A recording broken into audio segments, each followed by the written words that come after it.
Hello, everybody, and welcome. Hello. Welcome to Beyond the Pitch Insights to Drive Success. This is our new live stream that we're doing where we are getting fabulous people like Dee on to help us and educate us as business owners. So I would like to introduce and welcome Dee Newton from Craven Consultancy Services. I had to think about that because Liz Hello. changed the name on us after a few years. Yeah, Liz, I'm watching you. So Craven Consultancy Services, and Dee specializes in HR and is the HR business partner and operations for the business. So she's got a lot of knowledge and experience. And today we are going to talk about something I was completely unaware of, which is the Employment Rights Bill, which is being launched or has been decided this year and will be effectively in place by 2026. Mick is here as usual. He'll be fielding all of your questions and he'll be doing all the bells and the whistles and the tweakings and the stuff behind the scenes so that we can find out more from Dee about, well, this bill, another bill. Another bill. Hello, Dee. Hi. Thank you for Hiya. inviting me. No, we love to have you on because at the end of the day, these things that they keep launching at us and these things they keep bringing out as business owners, it's sometimes hard to keep up, isn't it? So it's nice to have an It expert is. actually go. And lots of people are really confused by this and panicking about this when actually, there is no need for a mad wild panic. But what you do need to be is aware of, what this legislation will mean for you as a business and for your people. Yeah. I mean, we were talking before coming on, and it's not been rolled out to 2026, but that gives us 2025 to kind of get all of our ducks in a row, as it were, ready for all the changes that are going to be made. And as you say, you're saying that a lot of people are panicking, and they don't really need to panic that much.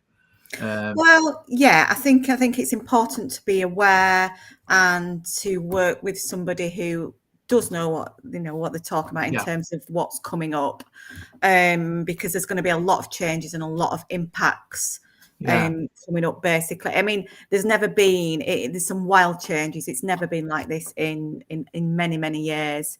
So it's going to have a big impact. Okay. So there are a lot of changes coming up, which is quite interesting. So, well, basically, hello anybody who's watching. If you have any questions, what we're going to do is Dee's going to give us a very short presentation on what we need to know, but touch the surface of what we need to know with regards to the Employment Rights Bill.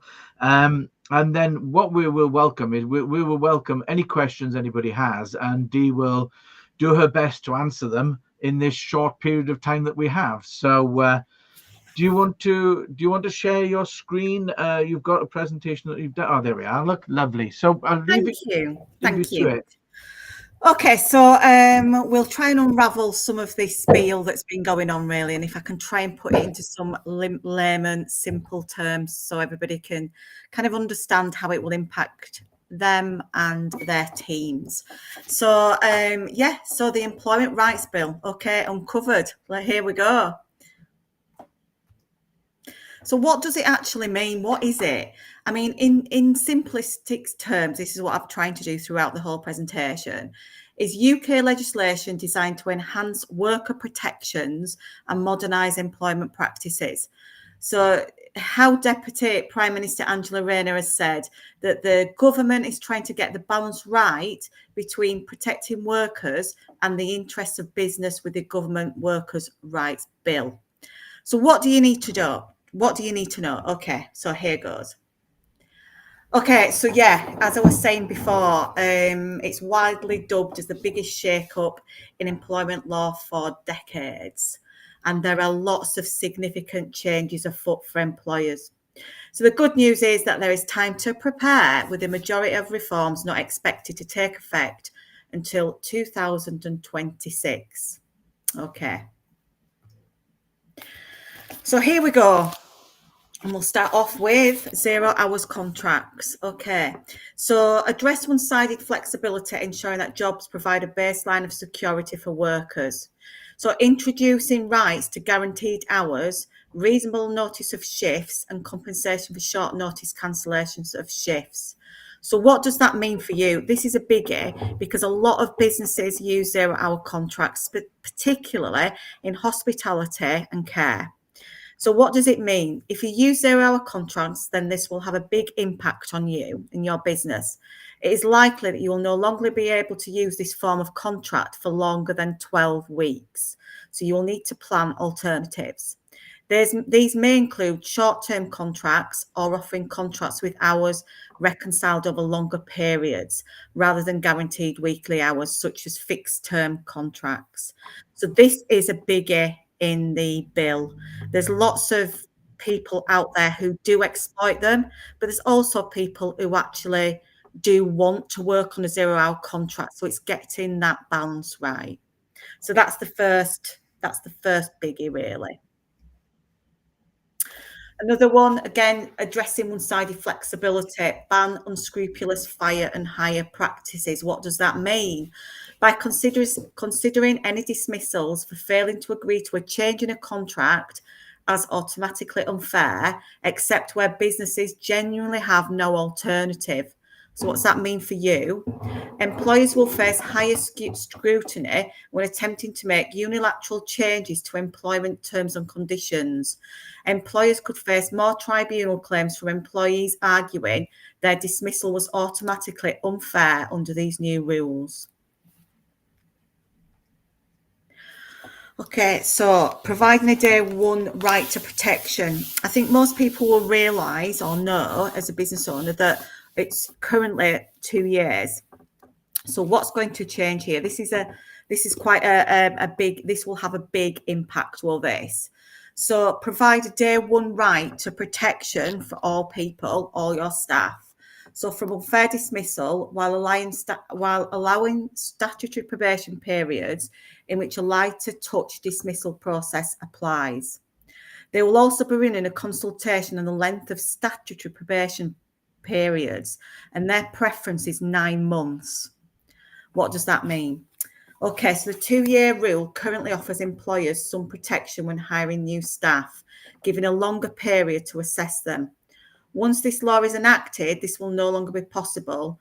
The probation period should go somewhere to alleviating this. However, it will still require significant due process to be followed to ensure that dismissals are just.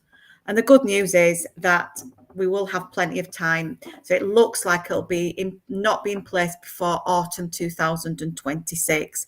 This is a real big one because it's been like for 2 years has been that period for a long time. So this is a right to protection from day one, and a lot of people will be grateful for that. Okay, so supporting family-friendly rights by improving flexibility and security. So make existing paternity leave and unpaid parental leave available again from day one. So you'll see what it's doing. It's giving employers rights from day one instead of a period of time. So enabling parents to take their paternity leave and pay after their shared parental leave and pay. Introducing new protections from dismissal to a woman who is pregnant and for 6 months after her return to work. So what does that mean for you? Basically, more policy reviews and more policy updates. And this is a new one, so a new right to unpaid bereavement leave. Introduce a new right to unpaid bereavement leave, allowing all employees to take leave from work to grieve the loss of a loved one. Parental bereavement leave changes its name and becomes bereavement leave, so no longer just an entitlement for parents. What does this mean? Again, more policy reviews and more policy updates. You'll see that there's going to be lots and lots of new policies, and it's so key to get those correct in terms of the employee legislation. So this year, flexible working had some new updates to the employment legislation in the fact that you no longer needed 26 continuous weeks service to request flexible working. So now it came into force April 2024 this year, that from day one you have a legal right and entitlement to request flexible working. What they do think, though, under the previous government, they would like more efforts made. The current government believes that those reforms didn't go quite far enough, and they're using the bill to bring forward further change in terms of flexible working. You will hear this and see this everywhere. Flexible working is, it's just absolutely everywhere at the moment. And while the existing permissible business reasons for refusing a request will remain in place, employers will be required to write to the employee stating the grounds for refusing the request and explaining why the employer considers that decision to be reasonable. Now, this means for you that you will need to ensure that decisions are fair and defensible, requiring a deeper understanding of your operation. So this is going to be quite big. Already it's, flexible working is big out there. People, lots of people, businesses don't want to work 9 to 5 anymore. Now, of course, not every business can sustain that, but, there are lots of different examples of flexible working. It's not just all about, working at home. There's lots of different patterns, different hours. So that is going to be, between that and day one, they're going to be the biggies, really. Now, some new legislation came in place this year, the Workers' Protection Act, which is all about sexual harassment at work. Now, the current government believes that these reforms, again, do not go far enough, and they're using the bill to bring forward further changes to any anti-harassment laws. So, by requiring them to take all reasonable preventative steps, which has already been implemented on the 26th of October 2024, but they're wanting to strengthen that by introducing an obligation on employers to not permit harassment of their employees by third parties, specify steps which are to be regarded as reasonable for any employer to take in order to prevent sexual harassment, and add sexual harassment to the list of issues that workers can make protected disclosures on. So the bill would lead to the closure of this loophole in equality legislation, with employers becoming fully liable for third-party harassment. I mean, if you haven't done anything in terms of the new Workers' Act this year, you need to make sure that all your policies are up to date, and you do need to offer sexual harassment training. So there's a blog link on there, and you will be shared this presentation if you want it after the webinar. Another one, so I keep saying they're all biggies. Well, actually, they're all biggies. Improve access to statutory sick pay. So currently, we have a current three-day waiting period. So they'll remove the lower earnings limit and remove the current 3-day waiting period. They will also remove the lower earning limits that currently exist. And this is going to change, making it available to all employees. Absence management will become more challenging, with staff being able to claim SSP straight away. That's statutory sick pay. So you need to ensure you have the policies and processes and procedures to manage this. So given that SSP is not reclaimable, it will add to the ever-increasing financial burden being placed upon small and medium businesses, and you will need to adjust to the cost implications of this. So the big question really is, what should you do now? Okay, so you should plan around these proposals being in the law within 2 years. Okay, while no immediate action is necessary for employers, we recommend staying up to date via our blogs and our newsletters, and we will keep writing those blogs and make sure that everybody is aware of when they're going to come into force.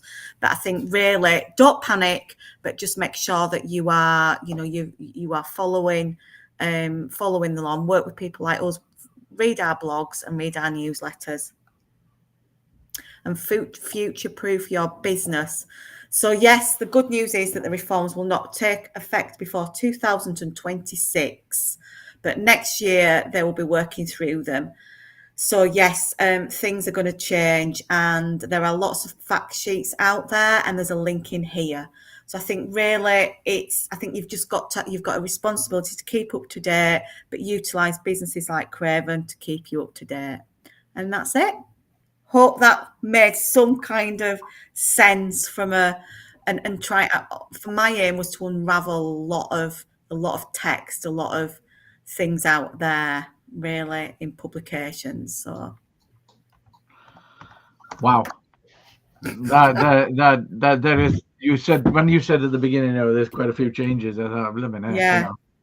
I wasn't expecting that many. Yeah, that was quite a lot. That was, yeah.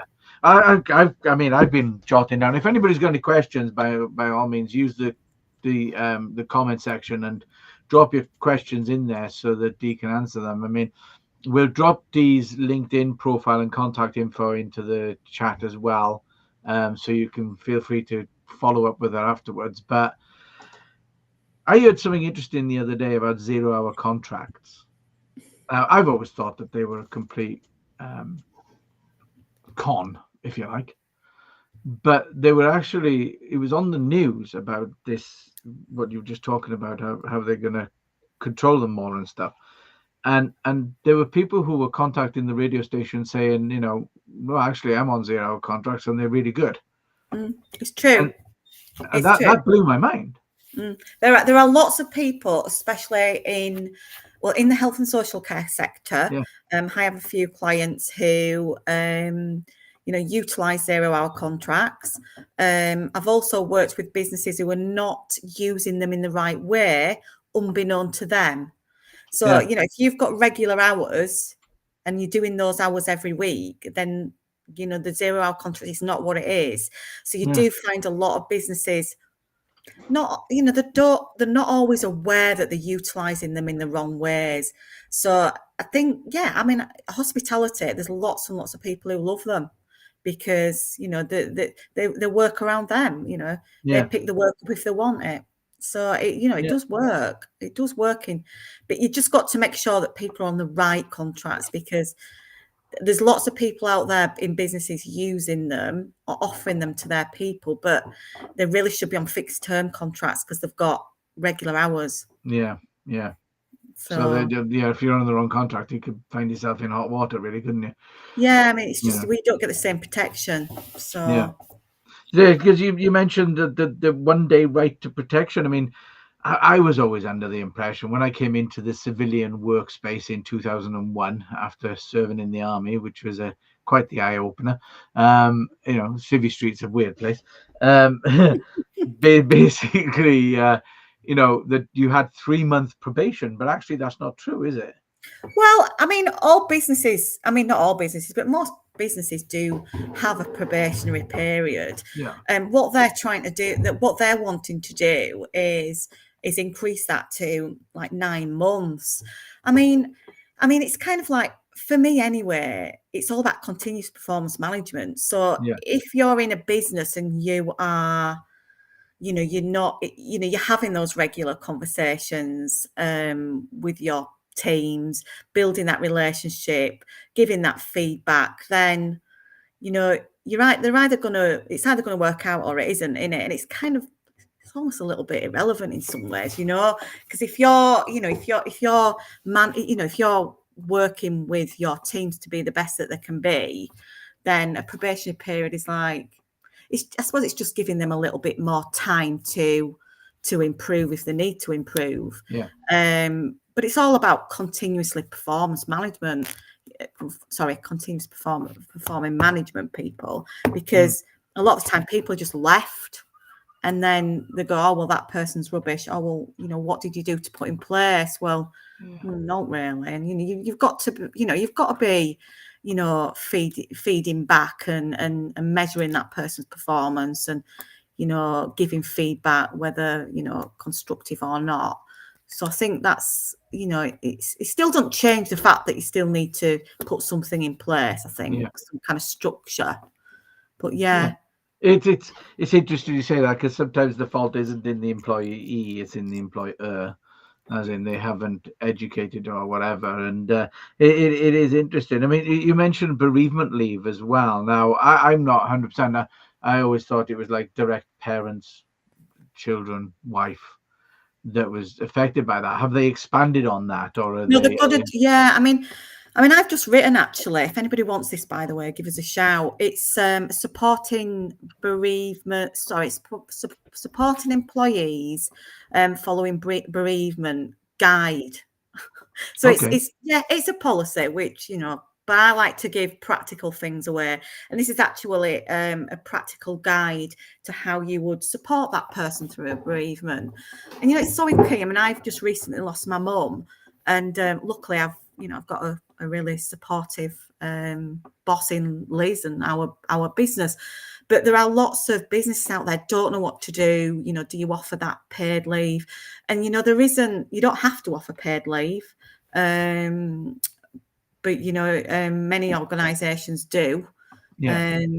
But yeah, it's they're basically changing it from and I'll just go back to the side, actually. So they're changing it from, it's called unpaid bereavement leave at the moment, unpaid parental bereavement leave, and then they're basically widening it out so anybody Right. can, really. So is that a downloadable brochure that you've written, or? Yeah, I can send a link. Is it on the website? It's not actually at the moment, but I can get it off the website. I can get it onto the website. Yeah. I mean, and then come back onto the comments and put the link in for people to download it. Yeah. So yeah, it's very interesting, that one. I mean, the whole bereavement thing and everything, because it's how far do you go? But like you say, a lot of employers are actually quite nice, and good to their staff. So it's a good one. Can I just answer Christian's question? So he's put, probation is in general 6 months. I can't say if that is good or bad. However, I believe it depends on the level of skills requirements. It should be a bit more regulated, controlled. I mean, I think it generally is between 3 and 6 months. I think usually for junior roles, it's 3 months. And then for more managerial, it tends to be 6 months.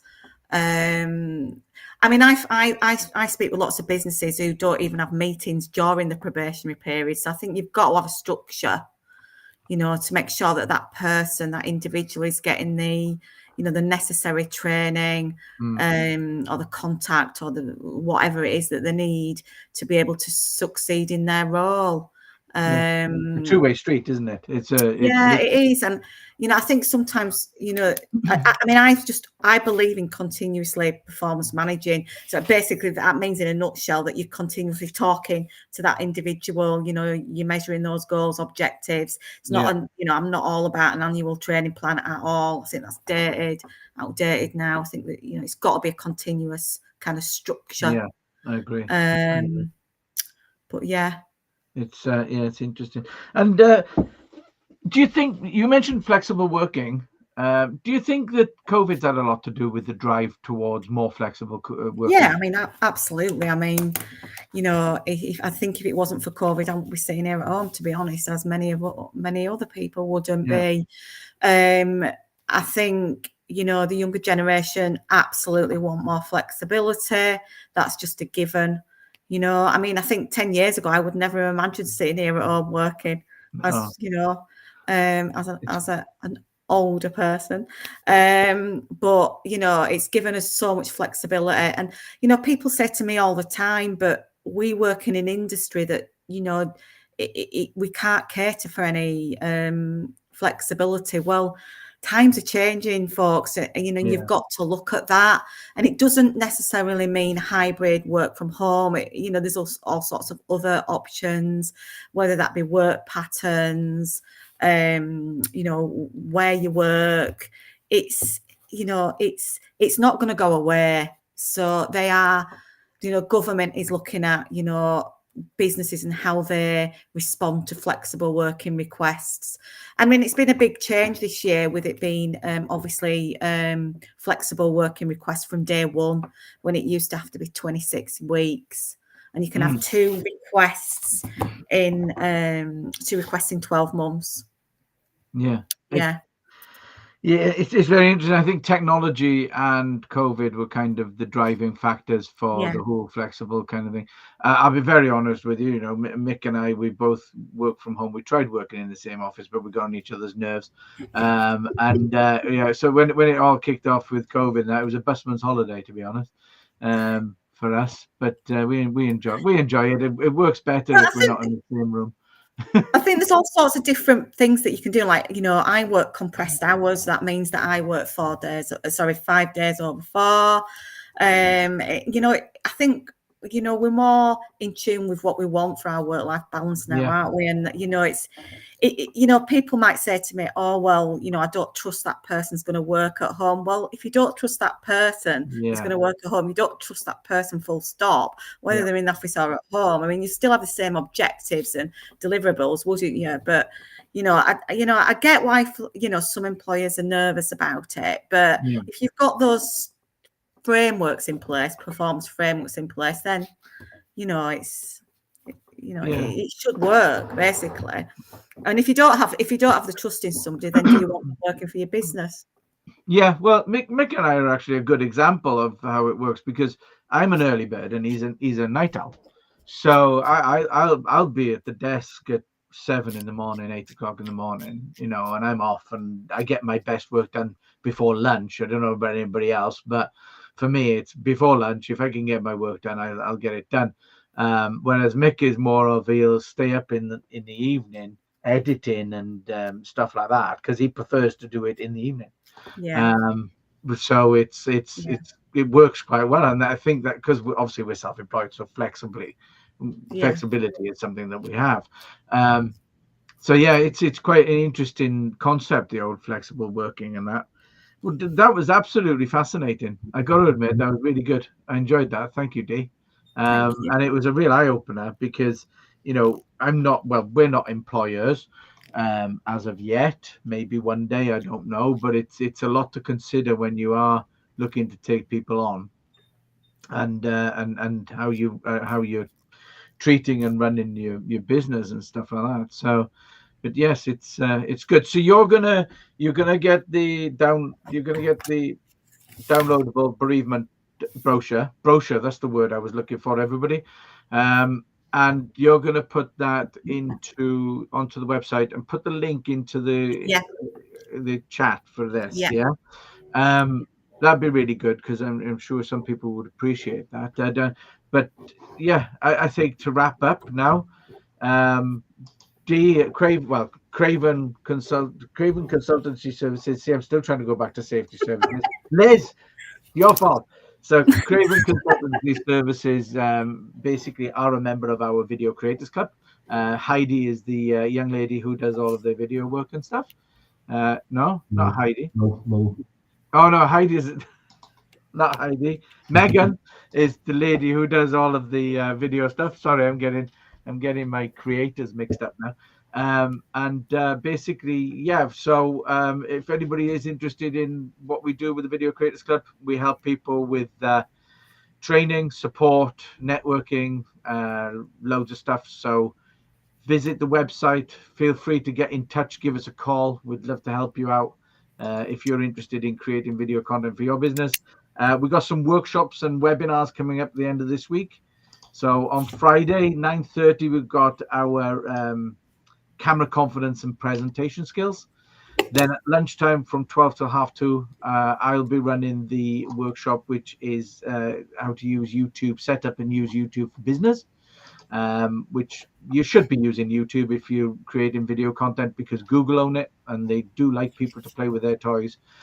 And then in the afternoon at 3:30, at 3 o'clock till 3:30, we've got a micro workshop, which is utilizing and using TubeBuddy to enhance your YouTube channel. It's actually a great little tool. It's about £3 a month, and it's fantastic for keywords, chapters, thumbnails, all that kind of stuff. It makes it easier for you to do on YouTube.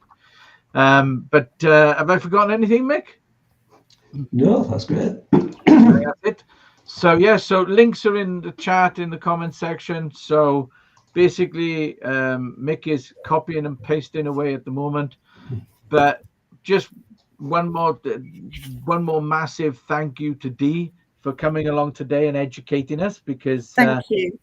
it's been really good. Really quite interesting. And well, as you say, 2025 is the time to get ready and prepare for 2026 when all this kicks in. Have they said when in 2026 this is all going to kick in? Well, there's that many different ones that yeah. I mean, this year they've already we've got new carers leave, flexible working update, and then sexual harassment. So already the bill is being rolled out in some respects, but the rest of them, as you can see, it's never ever been so wild, to be honest. I don't know. It's just going to be. We'll be writing blogs, so please do sign up to our newsletter. I'll put the link in the comments, because we'll just keep you up to date. Really, as soon as we know, we'll let other people know.